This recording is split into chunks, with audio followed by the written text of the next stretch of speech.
Hello friends, அதோட என்ன பார்க்க போகிறோம் அப்படின்னா, அனாயன்ஸில் படிக்கிற தேர்ட் செமஸ்டர் ஸ்டூடெண்ட்ஸ் உங்களுக்கான செமஸ்டர் எக்ஸாம் ஸ்டார்ட்டாக இப்போ வந்து எக்ஸாம்ஸ் நடந்துட்டுருக்கு.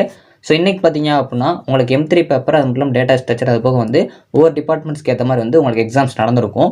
இன்றைக்கி நடந்த எக்ஸாம் கொஸ்டின் எப்படி வந்திருக்கு அப்படிங்கிற பற்றி பார்க்கலாம். ஸோ இன்றைக்கி எக்ஸாம் நல்லா பண்ணல அப்படின்னா யாரும் வந்து ஃபீல் பண்ணாதீங்க. கண்டிப்பாக இந்த வீடியோ ஃபுல்லாக பாருங்கள். ஸோ இந்த வீடியோ உங்களுக்காக தான். அது மட்டும் இல்லாமல் நாளைக்கு பார்த்தீங்க அப்படின்னா OOP, EDC, DLC, FMM, WSWE இந்த எக்ஸாம் பார்த்தீங்க அப்படின்னா உங்களுக்கு இருக்கும். இது போக வந்து வேறு டிபார்ட்மெண்ட்ஸ்க்கு வேறு பேப்பர்ஸ் இருக்கலாம். ஸோ ஓவரால் நாளைக்கு எக்ஸாமில் மறக்காமல் கண்டிப்பாக எல்லாம் பண்ண பாருங்கள். இந்த பேப்பர்ஸில் நம்ம எப்படி அதிக மார்க்ஸ் எடுக்கலாம் அப்படிங்கிற நான் உங்களுக்கு சொல்கிறேன். ஸோ வீடியோ ஃபுல்லாக பாருங்கள், கண்டிப்பாக யூஸ்ஃபுல்லாக இருக்கும். ஸோ வாங்க வீடியோக்குலாம் போகலாம். ஓகே ஃப்ரெண்ட்ஸ், ஃபஸ்ட் எடுத்து பார்த்தீங்க அப்படின்னா அனாயன்ஸில் படிக்கிற தேர்ட் செமஸ்டர் ஸ்டூடெண்ட்ஸ் உங்களுக்கான செமஸ்டர் எக்ஸாம் ஸ்டார்ட் இப்போ வந்து எக்ஸாம்ஸ் நடந்துட்டுருக்கு. இன்றைக்கி பார்த்தீங்க அப்படின்னா உங்களுக்கு காலையில் ஒரு எக்ஸாம் கம்ப்ளீட்டாக இருக்கும். இன்றைக்கி நடந்த எக்ஸாம் கொஸ்டின் எப்படி இருக்குன்னு பார்த்தீங்க அப்படின்னா மேக்ஸிமம் வந்து இன்றைக்கி காலையில் M3 நடந்த எல்லாருக்குமே பார்த்தீங்க அப்படின்னா கஷ்டமாக வந்திருக்கு அப்படிங்கிற மாதிரி சொல்லியிருக்கீங்க. இதுக்கு முன்னாடி ஒரு நாளுக்கு முன்னாடி பார்த்தீங்க அப்படின்னா M3 பேப்பர் நடந்துச்சு. அதர் டிபார்ட்மெண்ட்ஸ்க்கு அவங்களுக்குமே வந்து கஷ்டமாக தான் கேட்டிருந்தாங்க. ஸோ ஓவராலாக பார்த்தீங்க அப்படின்னா இந்த தேர்ட் செமஸ்டர் பொறுத்த வரைக்கும் இந்த டைம் வந்து M3 எல்லாருக்குமே கஷ்டமாக தான் கேட்டிருக்காங்க.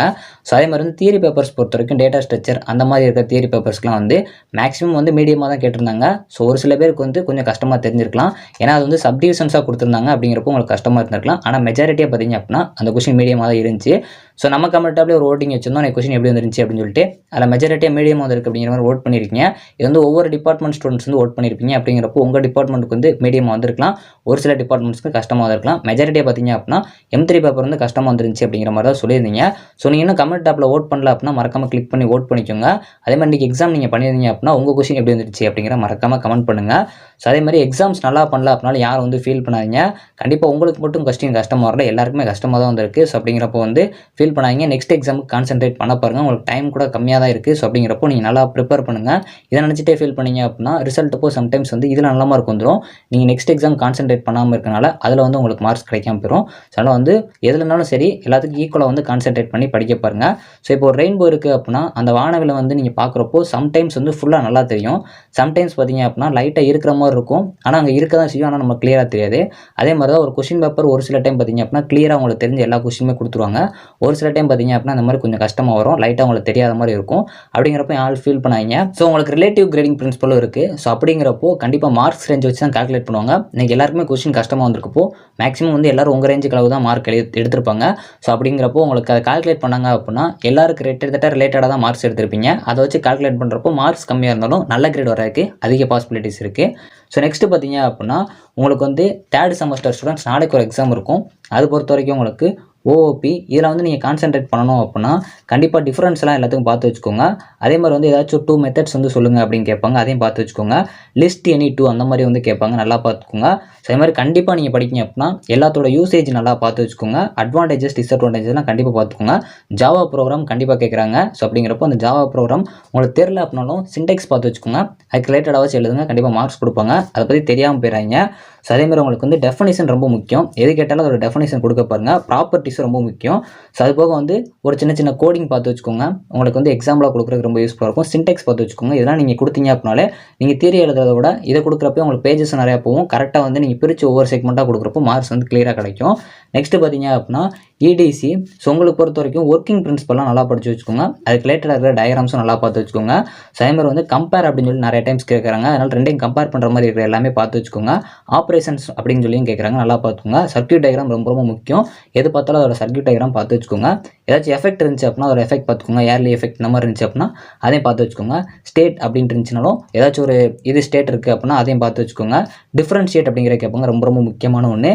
அதே மாதிரி உங்களுக்கு டிரைவ் த எக்ஸ்பிரஷன் அப்படிங்கிறதும் கொடுப்பாங்க, நல்லா பார்த்து வச்சுக்கோங்க டிரைவ் பண்ணுற மாதிரி. நெக்ஸ்ட் பார்த்தீங்க அப்படின்னா DLC. உங்களுக்கு பொறுத்த வரைக்கும் கம்பேர் பண்ணுற மாதிரி நிறைய டைம்ஸ் கேட்குறாங்க. ஸோ அதனால் வந்து 2 டாபிக் வச்சு கம்பேர் பண்ணுற மாதிரி கேட்குறாங்க, பார்த்து வச்சுக்கோங்க. டிஃப்ரென்ஷியேட்டும் ரொம்ப முக்கியமான ஒன்று. லிஸ்ட் அவுட் அப்படின்னு சொல்லிட்டு உங்களுக்கு கேட்குறாங்க. டிசைன் அப்படின்னு சொல்லிட்டு கொஸ்டின் வந்து எல்லா டைம்ஸ் கேட்குறாங்க, நல்லா பார்த்து வச்சுக்கோங்க. ஒர்க்கிங் பிரின்சிபல் ரொம்ப முக்கியமான ஒன்று. தியரமும் கேட்குறாங்க. ஸோ அந்த தியரம்ஸ் இருக்கலாம், பார்த்து வச்சுக்கோங்க. சர்க்யூட் வந்து ட்ரா பண்ணுற மாதிரி கேட்குறாங்க, நல்லா பார்த்து வச்சுக்கோங்க. ட்ரூத் டேபிள் ரொம்ப முக்கியமான ஒன்று. ஸோ நல்லா பார்த்துக்கோங்க. FMM பொறுத்த வரைக்கும் உங்களுக்கு எந்த ஒரு டாபிக் படித்தாலும் அதோட யூசேஜ் நல்லா பார்த்து வச்சுக்கோங்க. டைப்ஸ் கண்டிப்பாக கேட்டுகிட்டே இருக்காங்க, எது படித்தாலும் அதோட டைப்ஸ் பார்த்து வச்சுக்கோங்க. எஃபெக்ட் ரொம்ப முக்கியமான ஒன்று. அதே மாதிரி ஃபார்முலாவும் கேட்குறாங்க, கண்டிப்பாக ரொம்ப முக்கியமான ஒன்று. டெரைவ் பண்ணுற மாதிரி உங்களுக்கு கேட்குறாங்க. ஒர்க்கிங் பிரின்சிபல் ரொம்ப முக்கியமான ஒன்று, கண்டிப்பாக படித்து வச்சுக்கோங்க. ஸ்டேட்டு, அட்வான்டேஜஸ், டயக்ராம் இதெல்லாம் வந்து ஓவராலாக பார்த்து வச்சுக்கோங்க. ஸோ நெக்ஸ்ட்டு வந்து water supply and waste water engineering. உங்களுக்கு பொறுத்த வரைக்கும் பார்த்தீங்க அப்படின்னா இது வந்து மேக்ஸிமம் இந்த பேப்பர் உங்களுக்கு கொஞ்சம் ஈஸியாக தான் இருக்கும். ஸோ அப்படிங்கிறப்போ ஏதாச்சும் வந்து இதை பற்றி சொல்லுங்கள், நேம் சம் அப்படின்னு சொல்லி உங்களுக்கு கேட்குற சான்சஸ் இருக்குது. ஏதாச்சும் டயக்ராம் இருந்துச்சு அப்படின்னா அந்த டயக்ராமை பார்த்து வச்சுக்கோங்க. ஒர்க்கிங் பிரின்சிபல் ரொம்ப ரொம்ப முக்கியமான ஒன்று. ஏதாச்சும் மெத்தட்ஸ் இருந்துச்சு அப்படின்னா அதோட மெத்தட்ஸ் வந்து 2 சொல்லுங்கள், இல்லாட்டி வந்து மெத்தட் சொல்லுங்கள் அப்படின்னு கேட்குறாங்க. அதோட கேட்டகரைசேஷன் அந்த மாதிரிலாம் உங்களுக்கு கேட்குறாங்க. ஸோ அது மாதிரி வாட் இஸ் மீன் பை அந்த மாதிரிலாம் கேட்குறாங்க. கொஞ்சம் நல்லா பார்த்து வச்சுக்கோங்க. அதோட டைப்ஸ் ரொம்ப ரொம்ப முக்கியமான ஒன்று. எது படித்தாலும் டைப்ஸ், அட்வான்டேஜஸ், டிஸ்அட்வான்டேஜஸ், ப்ராப்பர்ட்டிஸ்லாம் நல்லா படித்து வச்சுக்கோங்க. ஸோ இதெல்லாம் நல்லா பார்த்து வச்சுக்கோங்க. ஸோ நாளைக்கு எக்ஸாம் எழுத போகிறீங்க அப்படின்னா ஃபஸ்ட்டு வந்து அனெக்சரில் கரெக்டாக டிக் பண்ண பாருங்கள். பேப்பர் ப்ரெசன்டேஷன் நல்லா பண்ண பாருங்கள். இப்போ சொன்ன கான்செப்ட் எல்லாமே கொஞ்சம் ஓரளவு பார்த்து வச்சுக்கோங்க. கண்டிப்பாக எல்லாத்துலேயுமே வந்து டயக்ராம்ஸ் இருந்துச்சு அப்படின்னா டயக்ராம்ஸ் பார்த்துக்கோங்க. ஃபார்முலாஸ் இருந்துச்சு அப்படின்னா ஃபார்முலாஸ் பார்த்து வச்சுக்கோங்க. சர்க்யூட் டயக்ராம்லாம் நல்லா பார்த்து வச்சுக்கோங்க. ஸ்டேட்டு, டைப்ஸ், அட்வான்டேஜஸ், யூசேஜ் எல்லாத்துக்குமே பார்த்து வச்சுக்கோங்க. இந்த டைப்ஸ், அட்வான்டேஜஸ், யூஸ் எல்லாத்துலேயுமே வந்து கேட்டிருக்காங்க, எல்லா கொஷின்லையுமே. ஸோ அப்படிங்கிறப்போ நல்லா பார்த்து வச்சுக்கோங்க.